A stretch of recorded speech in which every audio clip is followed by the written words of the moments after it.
दोस्तों स्वागत है आप सभी का एक बार फिर से बिहार समाचार में। आज की इस वीडियो में हम आपको छोटी बड़ी सभी महत्वपूर्ण खबरों को बताएंगे। तो आगे बढ़ने से पहले आप सभी से अनुरोध है कि आप इस वीडियो को एक लाइक जरूर कर दें। साथ ही आपके मन में अगर कोई भी सवाल हो तो आप हमें नीचे कमेंट बॉक्स में जरूर पूछे। बड़ी खबर में देखिए, पटना रांची वंदे भारत को 26 जून को दिल्ली से हरी झंडी दिखाएंगे पीएम मोदी। पटना रांची वंदे भारत का ट्रायल 12 जून को सफलतापूर्वक पूरा हो गया। पटना से रांची जाने के क्रम में इस ट्रेन ने हर पड़ाव को समय से पहले पूरा कर लिया। अब खबर आ रही है कि 8 रैंक के साथ चलने वाले इस ट्रेन को प्रधानमंत्री नरेंद्र मोदी 26 जून को दिल्ली से हरी झंडी दिखाएंगे। सूत्रों की माने तो इस ट्रेन का उद्घाटन राजेंद्र नगर पटना में होगा, क्योंकि इस ट्रेन की मेंटेनेंस की जिम्मेदारी भी ईस्ट सेंट्रल रेलवे को दी गई है। यह ट्रेन हजारीबाग, बरकाकाना, सिंधवार, साकी, टाटे सिलवे और रांची के बीच नवनिर्मित नई रेल लाइन में चलेगी।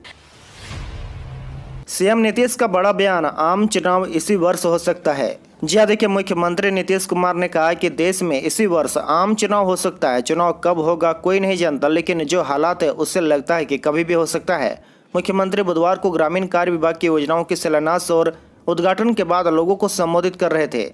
उन्होंने मुख्यमंत्री आवास तीर्थ संकल्प से वीडियो कॉन्फ्रेंसिंग के जरिए 6,680 करोड़ रुपए की लागत वाली 5,061 योजनाओं का शिलान्यास और उद्घाटन किया। मुख्यमंत्री ने कहा कि समीक्षा के दौरान हमें बताया गया कि वर्ष 2024 के जनवरी तक अधूरे काम पूरे हो जाएंगे, लेकिन इसे और तेजी से करने की जरूरत है। कोई जरूरी है कि अगले साल ही चुनाव होगा, कोई नहीं जानता कि चुनाव कब होगा, लिहाजा सारे कार्यों में तेजी लाते हुए उसे जल्द पूरा करवाए। समय से पहले काम करवाने के लिए यदि अतिरिक्त लोगों की जरूरत हो तो उसके लिए नियुक्ति भी करे। वहीं देखिए, नीतीश कुमार ने पूर्व प्रधानमंत्री अटल बिहारी वाजपेयी की तारीफ की और कहा कि उन्होंने ही प्रधानमंत्री ग्राम सड़क योजना की शुरू की थी। तब इसके तहत 100% राशि केंद्र सरकार देती थी, अभी 60-40 कर दिया गया है। खर्च को देखा जाए तो यह पहले 50-50 हो गया है।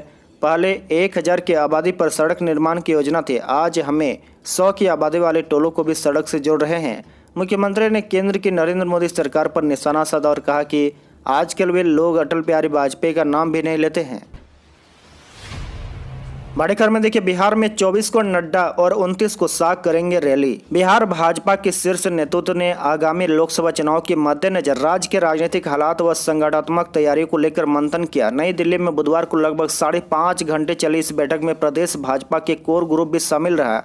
पार्टी राज्य में अपने गठबंधन को और मजबूत करेगी, साथ ही सामाजिक व राजनीतिक समीकरणों को मजबूत करने के लिए छोटे दलों व सामाजिक ताकतों को अपने साथ चलाएगी। बैठक के बाद प्रदेश भाजपा अध्यक्ष सम्राट चौधरी ने कहा कि राज्य में महासंपर्क अभियान चल रहा है। हम जनता के बीच जाकर 2014 के पहले के भारत व 2014 के बाद के भारत के बारे में बता रहे हैं। इसी अभियान के तहत राष्ट्रीय अध्यक्ष जेपी नड्डा 24 जून को बिहार आएंगे और झंझारपुर में रैली करेंगे। वहीं 29 जून को गृह मंत्री अमित शाह मुंगेर आएंगे और लखीसराय में उनकी रैली होगी। बड़ी खबर में देखिए, राज्य में मंत्रिमंडल विस्तार कल, रत्नेश सदा लेंगे शपथ। राज्य मंत्रिमंडल का विस्तार शुक्रवार को राजभवन के सभागार में होगा। राज्यपाल राजेंद्र विश्वनाथ आर्लेकर जदयू के सोनवर्षा से विधायक रत्नेश सदा को पद एवं गोपनीयता की शपथ दिलाएंगे। अनुसूचित जाति जनजाति कल्याण विभाग के मंत्री पद से हम नेता संतोष सुमन के इस्तीफे के बाद मंगलवार को ही रत्नेश सदा का नाम नए मंत्री के लिए मुख्यमंत्री नीतीश कुमार ने तय कर दिया था, पर राज्यपाल राज्य से बाहर है, इसलिए 16 जून को सुबह 10:30 बजे शपथ ग्रहण रखा गया है। आपकी जानकारी के लिए बता दें कि राज्य में अभी मुख्यमंत्री को छोड़कर 29 मंत्री है। रत्नेश सदा को मिलाकर अब 30 मंत्री हो जाएंगे।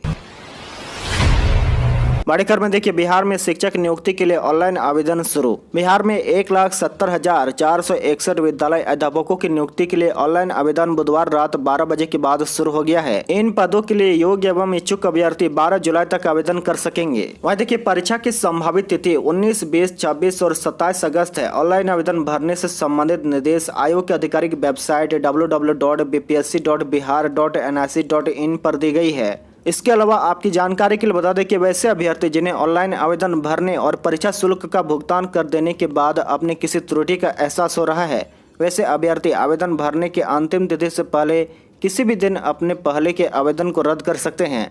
आवेदन रद्द करने के बाद अभ्यर्थी उस मोबाइल नंबर और ईमेल आईडी से दूसरा रजिस्ट्रेशन कर नए सिरे से आवेदन भर सकते हैं और परीक्षा शुल्क का भुगतान कर आवेदन की प्रक्रिया पूरी कर सकते हैं।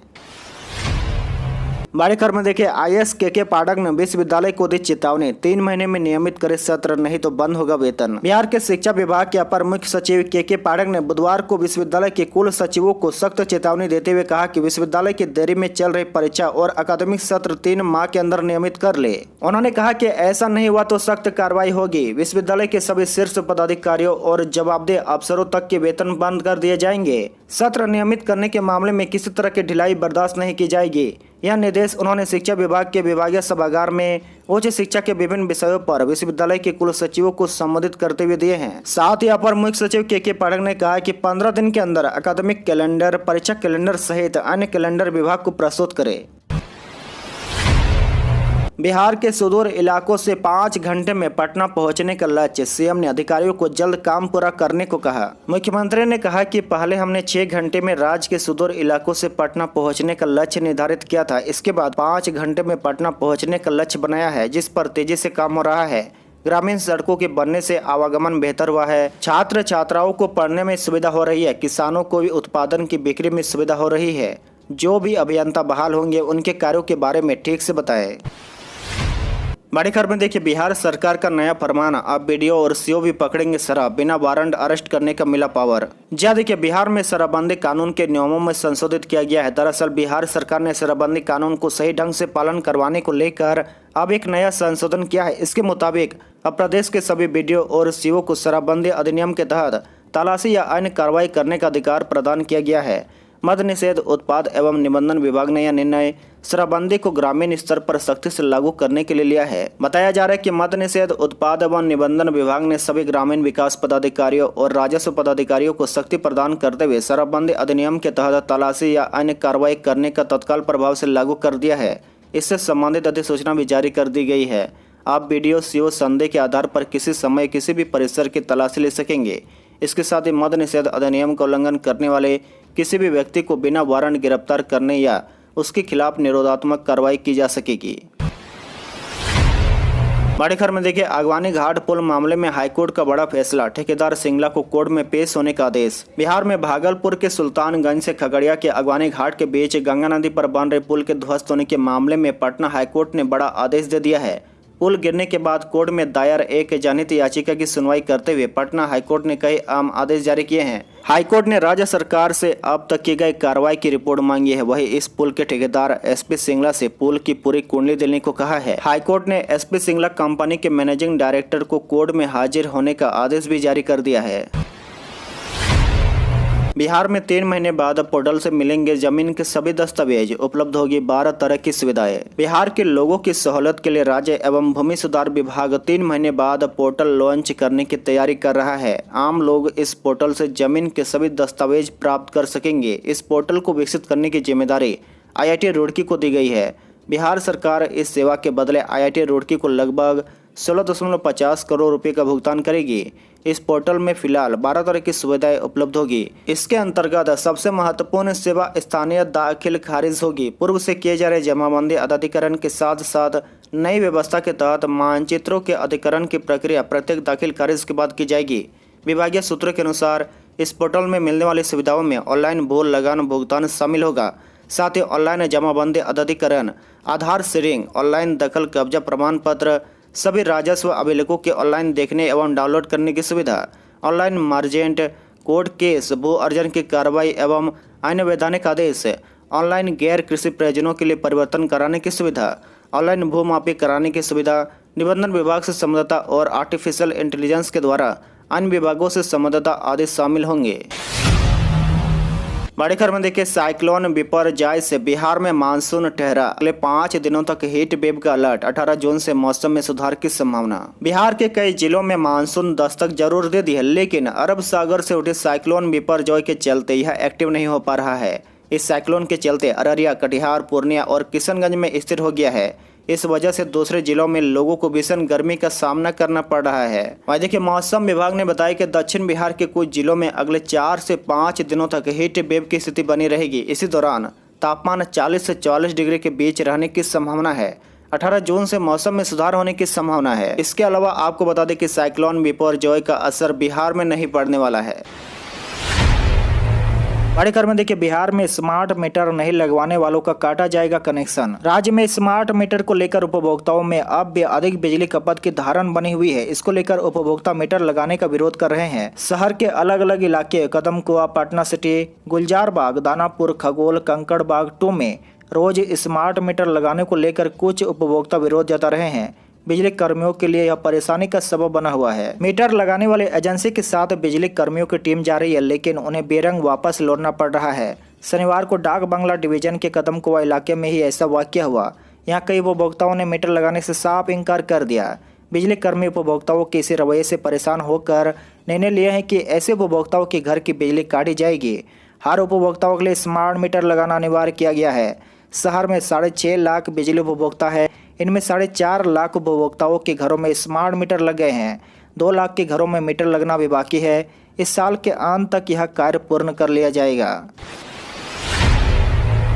बड़ी खबर में देखिए, एम्स जमीन विवाद के बीच दरभंगा को नीतीश कैबिनेट का तोहफा। 2500 बेड का अस्पताल बनेगा डीएमसीएच। दरभंगा चिकित्सा महाविद्यालय एवं अस्पताल अब 2500 बेड का बनेगा। इसके निर्माण पर 3115 करोड़ रुपए खर्च होंगे। मंगलवार को मुख्यमंत्री नीतीश कुमार की अध्यक्षता में राज्य मंत्रिपरिषद की बैठक में यह निर्णय लिया गया है। बैठक में फैसला लिया गया कि यहां 2100 बेड का नया निर्माण होगा, जबकि 400 बेड के सर्जिकल ब्लॉक का निर्माण पहले से ही कराया जा रहा है। इसके लिए 2546 करोड़ रुपए की नई योजना स्वीकृत की गई है, जबकि पहले से 569 करोड़ की योजना स्वीकृत है। कैबिनेट विभाग के अपर मुख्य सचिव डॉक्टर एस सिद्धार्थ ने कहा कि यहाँ पूरे उत्तर बिहार के साथ साथ सीमावर्ती राज्यों से भी मरीज आते हैं। इसलिए बिहार के भौगोलिक स्थिति एवं मरीजों की संख्या को देखते हुए राज्य सरकार की महत्वाकांक्षी योजना के तहत निर्माणाधीन पटना मेडिकल कॉलेज एवं अस्पताल की तर्ज पर इसके नए निर्माण की योजना बनाई गई है। इससे पूरे उत्तर बिहार के साथ साथ सीमावर्ती राज्य के अन्य जिलों से भी आने वाले मरीजों को सुविधाजनक एवं समुचित इलाज मिल सकेगा। बिहार में देखिए, बिहार में मैट्रिक पास छात्राओं को मिलेंगे 10-10 हजार रुपये। बिहार बोर्ड की वार्षिक माध्यमिक परीक्षा 2023 में प्रथम श्रेणी से पास 1,04,394 बालिकाओं को मुख्यमंत्री बालिका प्रोत्साहन योजना के तहत प्रोत्साहन राशि दी जाएगी। इसके तहत प्रति छात्रा 10,000 रुपये एक मुश्त दिए जाएंगे। इसके लिए शिक्षा विभाग ने 50 करोड़ की राशि स्वीकृत की है। जानकारी के मुताबिक स्वीकृत 50 करोड़ रुपये में से 16.50 करोड़ रुपये जारी कर दिए गए हैं। वही माध्यमिक परीक्षा में सामान्य कोटि के 33,735 और पिछड़ा वर्ग के 70,659 छात्रों ने प्रथम श्रेणी से परीक्षा पास की है।